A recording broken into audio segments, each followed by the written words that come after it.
Hey guys, it's Roxanne from RoxanneLynch.com. Hey, how's it going in your neck of the woods? I know this sounds like a crazy subject. How can really marketing and building a network marketing business be somehow connected when we're thinking about having that servant heart leadership? Okay, so this really struck a big chord within me, talking and sharing and discussing servant heart leadership, okay? And I remember someone asking me ages ago, they said, Roxanne, what does network marketing business have to do with us being servant hearted? And I said, it is everything. It is everything about being remembered who you are when you're not in the room. That's kind of also some kind of branding 101 basic. Who you are and how you're being remembered when you've left the room. And servant heart leadership has everything to do with that. I actually was chatting when I took Dad to the city on Monday for another one of his oncology appointments because of his cancer surgery. He's doing much, much better every single day. He still can't taste anything. But one thing that I remember my dad talking about is that when we help more people get what they want, the right things are just kind of almost automatically going to be showing up and arriving in our world. And to me, like I shared at the beginning, is who you are and how you're being remembered when you've left the room. And service to me is ultimately that inner voice says that those that surround me are ultimately more deserving than I and should be treated as such. That's just my personality. That's just how I roll. Like, some of you guys don't know me, but my name is Roxanne Lynch and I live way up here in West Central Alberta, Canada. I'm a professional network marketer. I have my own amazing team within social retail, but what I'm going to share with you guys tonight is share worthy. No matter whether you're part of my team or your own beloved business out there, I have that abundant heart. I know that there is enough success and sunshine out there for all of us. And I was thinking about what is the opposite of being and having and possessing and applying and sharing a servant heart. And to me, service, when a person isn't in a place of service to others, they usually, not always, but potentially can be having that little bit of pride and ego, that ego on their shoulder or in their person. And to me, self-serving and serving myself and not serving others, which means I'm actually not able to be inclusive within my business. I'm not having that ability to be as empowering as I possibly can, to have that teaching, that encouraging, that enlightening others. I don't have that we-minded mindset if I'm coming from that place where I'm not serving other people. So if we think about this a little bit deeper, and I actually wrote a whole bunch of notes because that's just how I am. So questions that I ask myself: if I feel waylaid, if I feel off track, how can I pull myself back to my servant-hearted leadership? And you guys know, if you guys know my favorite two questions that I ask myself every single day when I bounce out of bed, when I grab my magic pen. So the two questions I ask myself that help put me on track, that get me online with helping other people, which makes me feel better because I love seeing women succeed. I love seeing women happy and joyous, which is I wake up and I ask myself those two questions every day. Who can I help today? And how can I help today? Because the rest of it just kind of unfolds like a gift, like it's just a surprise. I just don't know how I'm going to do those things, but I know that that is at the forefront of my thoughts. That is at the forefront of my ideas and my communications. And the next question I ask myself is this going to be a win-win situation? Okay, is how I'm helping and who I'm helping, is this going to be a win situation for them? Because if they're in a winning situation, then I'm automatically in a winning situation because I've done my job for the day. I've helped somebody, So, for me, it's give, and more, which is serving more, which is ultimately knowing that people are going to be asking me about my social retail business. People are going to be asking me about the products that I take that make me feel good, look good, and just get me bouncing out of bed every morning. It's a win-win situation. And when I'm saying give, and being in a win-win situation, that doesn't mean that just because I'm a nice girl, that I'm going to be a pushover And just by being in a win-win situation and giving a whole bunch of other people does not mean that I will be taken advantage of, or my belief level, my deserve level within myself and my heart means that I have a standard of expectation of how I even desire to be treated and how I accept to be treated. So if a conversation goes the wrong way, it's going to be brought back online, okay? So the next question I ask myself every day is, how can I pay it forward? What are my gifts? How can I help people and to help other people? So when I pay it forward, sometimes I'm actually going to be paying it forward by adding a spotlight to someone within my team. I'm going to be adding a starshine spotlight on somebody, but asking them to contribute. Delegating a task that I know that they can do to help reinstill that belief within themselves. If their deserve level feels weary and they feel tired and they don't have that self-belief, I'm going to give them tasks to do to rebuild it, okay? I'm helping pay it forward by actually adding a spotlight upon somebody else and letting someone else do a task that I could easily do. But what kind of leader would I be in my business if I wasn't asking other people to step forward into their own leadership, however that is for them, okay?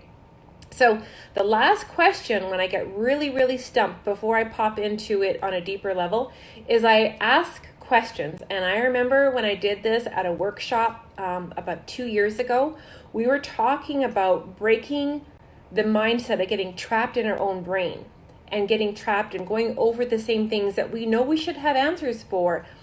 But when we put ourselves into a third party position, okay, so questions we can ask ourselves to get us out of our mind space, to lighten that servant heart, because these are servant hearted people. When I say these names, you're going to going, that's what she's talking about, okay?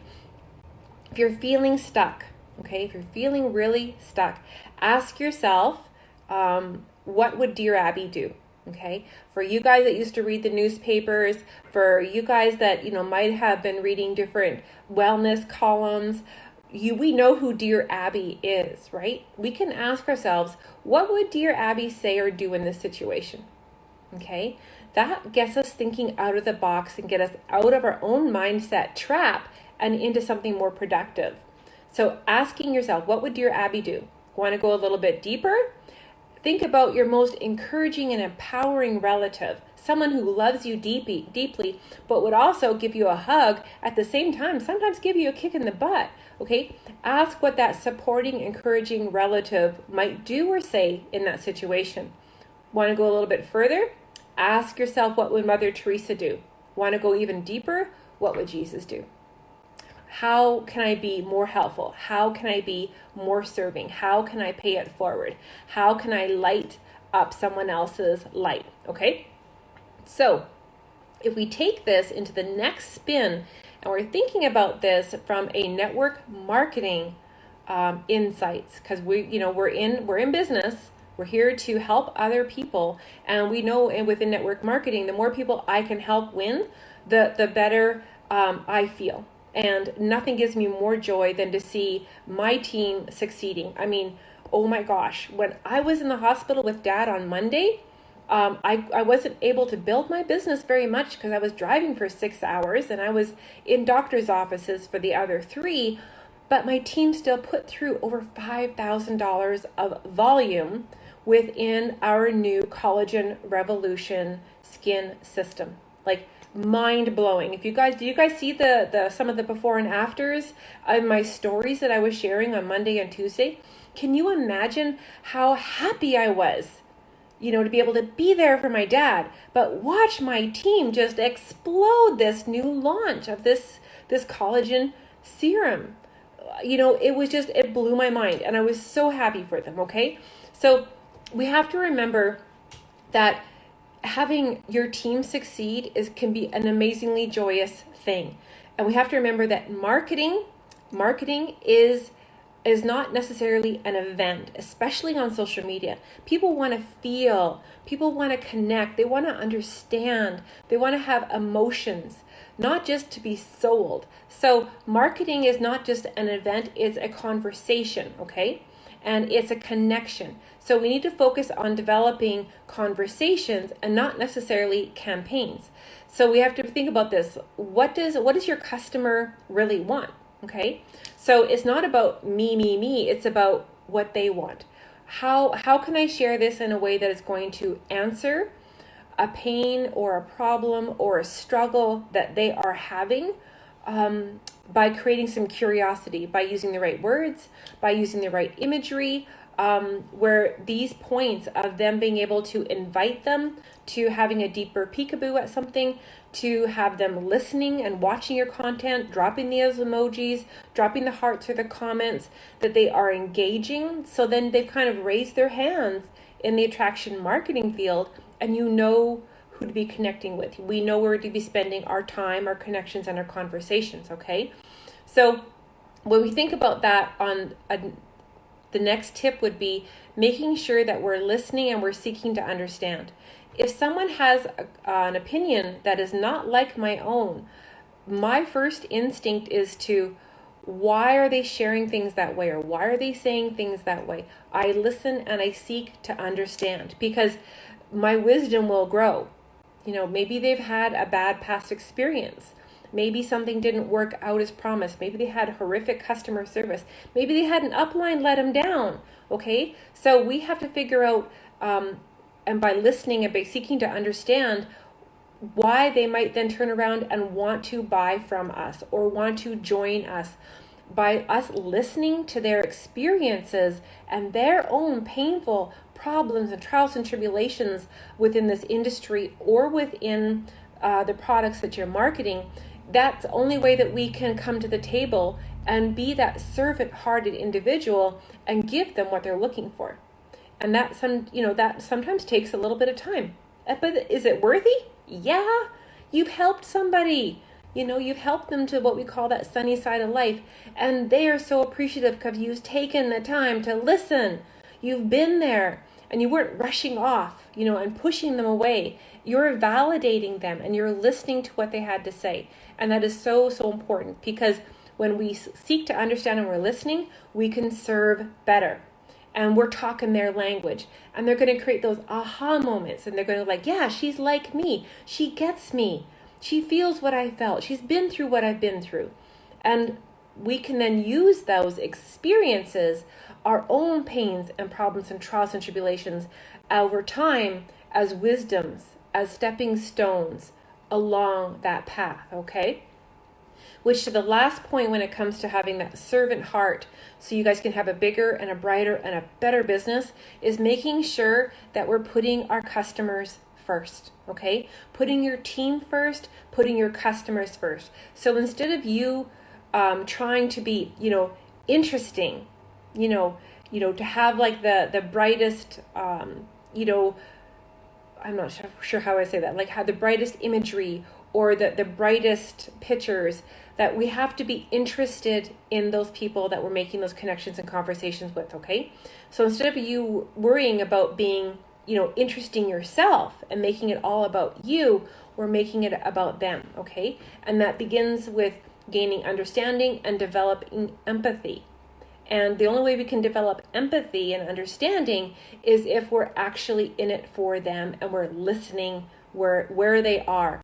It's kind of like Eeyore and Winnie the Pooh, okay? We know now as adults that, Eeyore was depressed. Eeyore wasn't having a very good day a lot of days. But you didn't see Christopher Robin trying to make him smile and be happy all the time, okay? It's being empathetic and being there at that place where that person is and just being there, okay?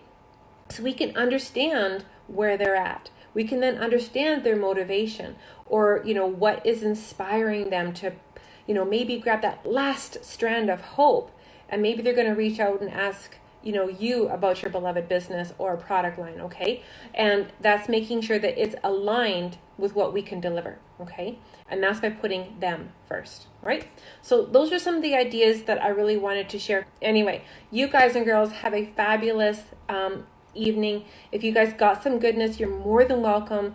I have a public profile for a reason. You guys can send this to your Facebook groups. You can tag a couple of your teammates. Anyway, you guys and girls have a great night. And by all means, if you don't know what the heck I'm doing, if you don't even know what company I'm with or what social retail is, ask me. Send me a private message. I promise you won't feel squeamish, okay? You guys have a great night. I'll talk to you tomorrow on the sunny side of life.